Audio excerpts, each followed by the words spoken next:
So when Bandai America released the Mighty Morphin Power Rangers toys, they became like instant hits with kids. The famous lightning bolt was like plastered across all the different robot toys, and it gave it a uniform look. It was really cool.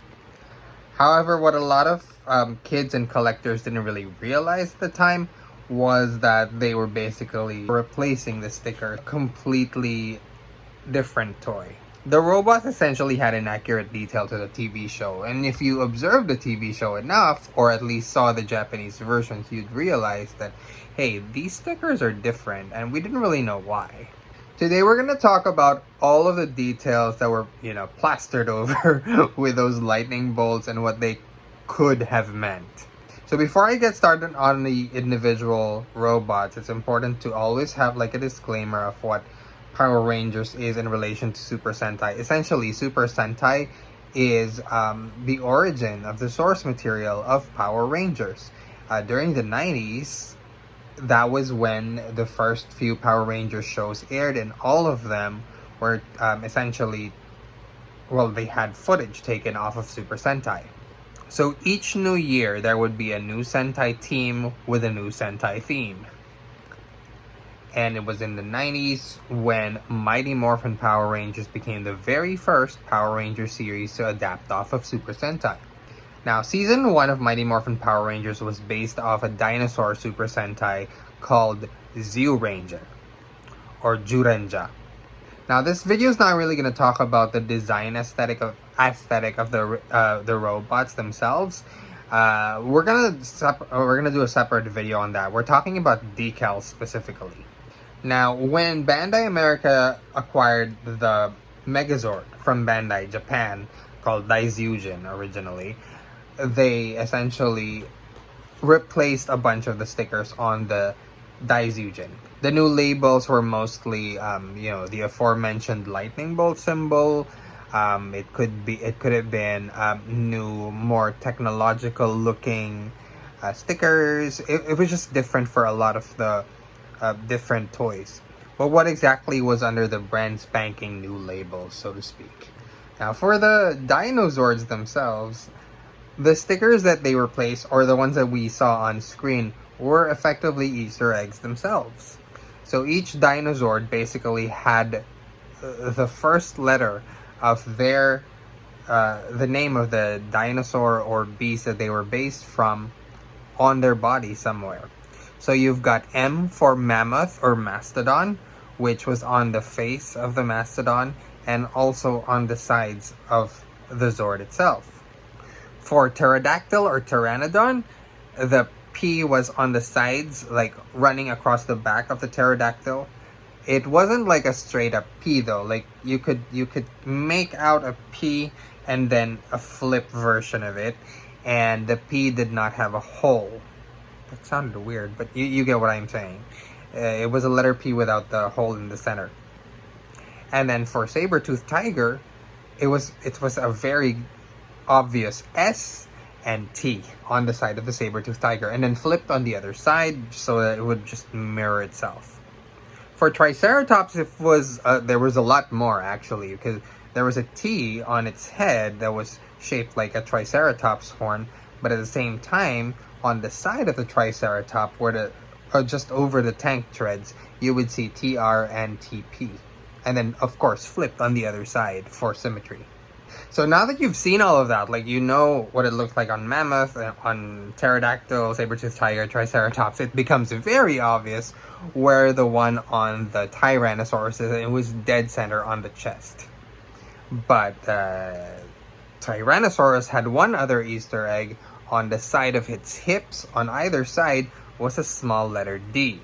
Now you're probably wondering, why would it have a D? Does it stand for dinosaur?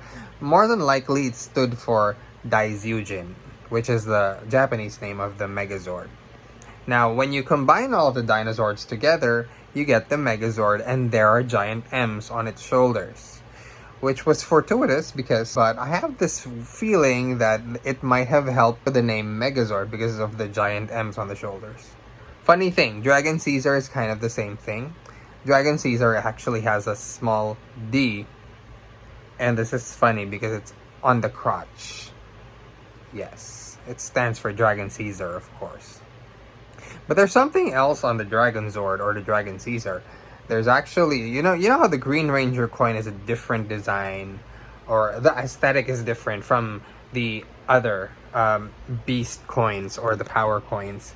They're essentially like dinosaur faces, but for the Green Ranger coin, it was just a symbol, which was essentially a footprint or a three-pronged foot. Now that Green Ranger symbol would show up on the knees of the Dragon Zord, but this is the fun part, which a lot of people, including myself, missed for a lot of years until I just saw it one day and I was blown away. It was so funny. Because when you close the shoulders of the Dragon Zord to form Dragon Zord fighting mode, you get this giant Green Ranger symbol, and it's right there on his chest. Now, speaking of that Green Ranger symbol, it does also show up on Titanus or King Brachion. You also see it in the design scheme. But for King Brachion himself, or Titanus, it might be a little bit of a stretch, but you can kind of also make out a few B's on the shoulders.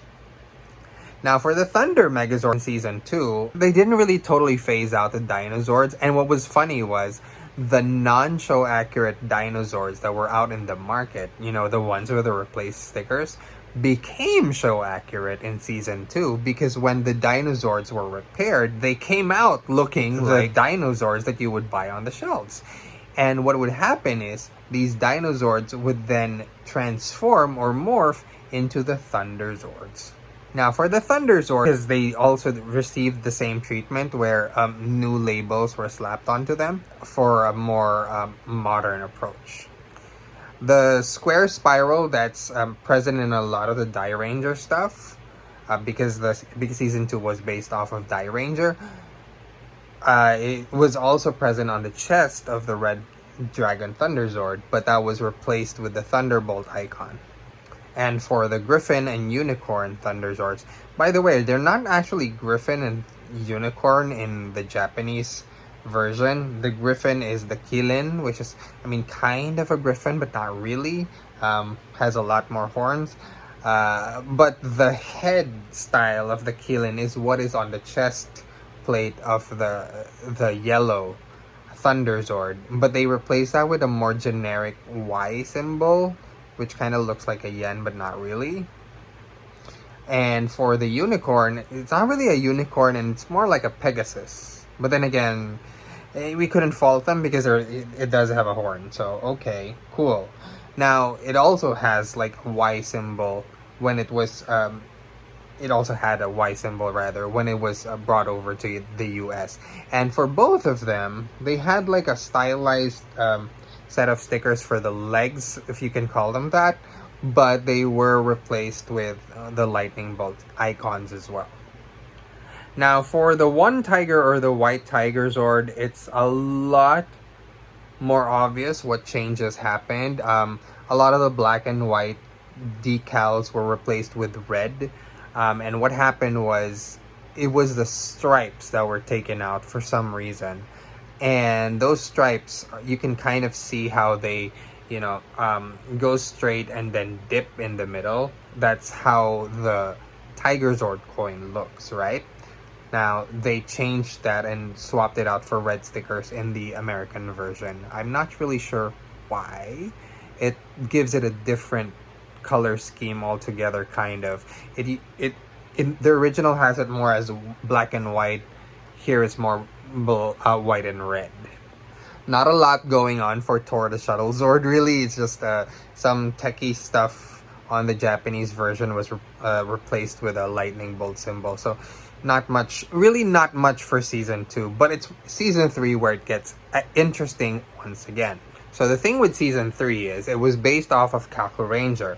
Now, I'm going to have to refer to the actual Kaku Rangers because... the thing is, the symbols for each Kaku Ranger were actually based off of the names of the ancestors of each of the Kaku Rangers. Okay, so here's the thing. So Ninja Red has an S on his chest, which is a circle, because his ancestor was named Sarutobi. can also kind of stand for Sun Wukong, which is, the Monkey Prince or Monkey King, which is a major part of Asian culture. Like, cultural icon, really. And quite obviously the basis of Ninja Red's Zords. But really it's Sarutobi, and you'll see why in a bit. Because for Ninja Blue, he has a little square, which has a K in it. And that's because his ancestor's name is Kirigakure. For Ninja Black, Jiraiya, which is why you have like a 5-sided polygon and a pentagon. I could have just said that. And it is a stylized J. You can't really see it right away, but it is a J. And this one is super obvious. For Ninja Yellow, it's Miyoshi. That's why it's an M. See, even for the Bear Zord. Now, for Ninja White, though, or the White Ranger, and this also goes for the Crane Zord and the Shogun Zord, it's not a letter, it's more of a stylized paper crane, which is why it looks like a boomerang. And it stands for Tsuruhime, which is crane. So again, all 5 of those symbols are in correlation with the ancestors of each of the Ninja Rangers. That's why it's like that. Now you can also see, well, the symbols minus the etching, you can see them on a lot of Kaho Ranger stuff. One thing that not a lot of people realize is it's also on the face of what would be the Ninja Megazord. It's literally on the headband. And it would also prominently show up in all of the Ninja Zords. Now, Bandai America didn't do a lot of modifications. They just changed one thing. Jiraiya's symbol, which was a J, a pentagon J, they changed it up to N to stand for Ninja Megazord. And then just below that, they added a lightning bolt logo as well to make it more cohesive with the rest of the Megazord releases. Now, for the Shogun Megazord, well, funny trivia, in Kaku Ranger, the Shogun Megazord came first before the Ninja Megazord. And something not a lot of people know, it had another form, which was it was a castle. That's why it kind of looks like a fortress, a moving building, but in, Megazord form. Now, because it's a building in Megazord form, it has a couple of interesting details. I mean, you already kind of can see that there's roofs like everywhere on it, right?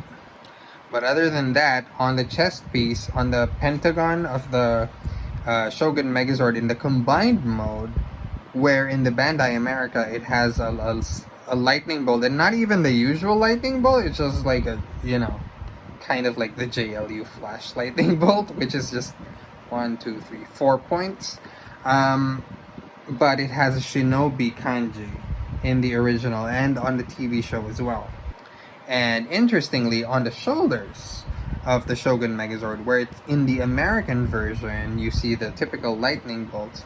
In the original Japanese DX version and in the TV show, there's fish. Yes, you heard that right. There's fish.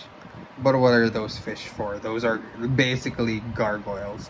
So these fish statues are called shachihoko. I hope I pronounced that right. And they're basically like water gargoyles that are said to protect buildings from fire. And what is the Shogun Megazord again? A building, a fortress.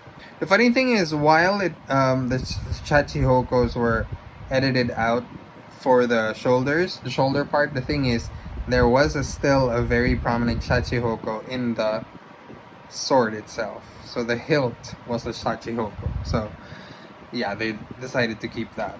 And they even had it for the Power Rangers movie in 1997, which is weird. So while the Mighty Morphin Power Rangers toys back in the 90s tried to make it like cohesive and have that lightning bolt iconography, which is kind of cool, to be honest. I don't really fault them for that, although it would have been nice to have show accurate Zords way back then.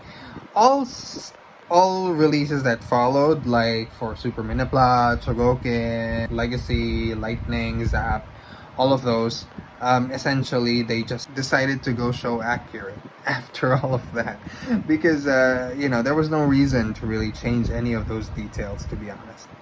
And one thing I neglected to mention for the Dragon Zord, there are Z symbols on the Dragon Zord, right? Especially obvious when it turns into Dragon Zord fighting mode.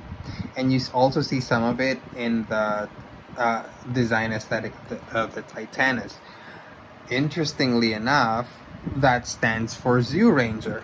But of course, it doesn't mean anything for Power Rangers in the context of Power Rangers. And I believe they also mentioned that in one of the fan first events before. So they wanted to give it meaning.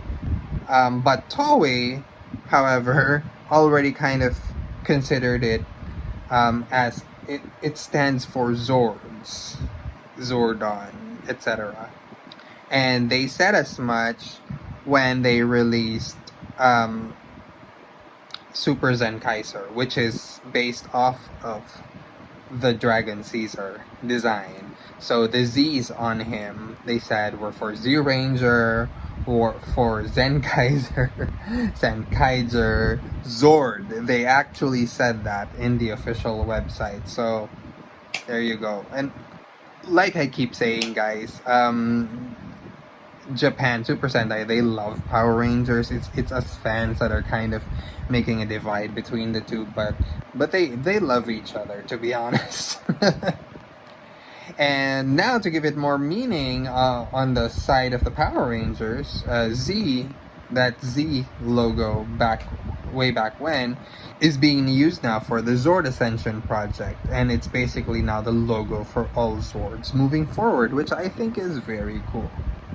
So yeah, I just wanted to share that with you guys. I know some of you already know some of this, and some of you don't know some of this. Let me know in the comments what else you can add. And yeah, it's gonna be fun to hear from you guys as well.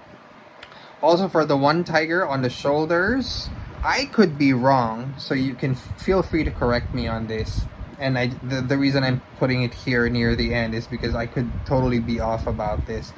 But the symbol on the sides of the white tiger Zord, or the one tiger, to me look like an oversimplified version of a tiger character, as seen in a lot of Chinese text. So let me know if I'm way off base, or if I'm close, or if it's something else. That's something I'd like to hear from you guys about. Anyway, thank you so much for joining me today. Just wanted to talk about that. Maybe I'll create another video in the future talking about the actual design aesthetic of the Megazords, especially from Mighty Morphin first, because you know they have like a whole bunch just in the first 3 seasons. And yeah, I really enjoyed talking with you guys about this. Till next time, this has been X Paco for X's Toy Universe. Peace out.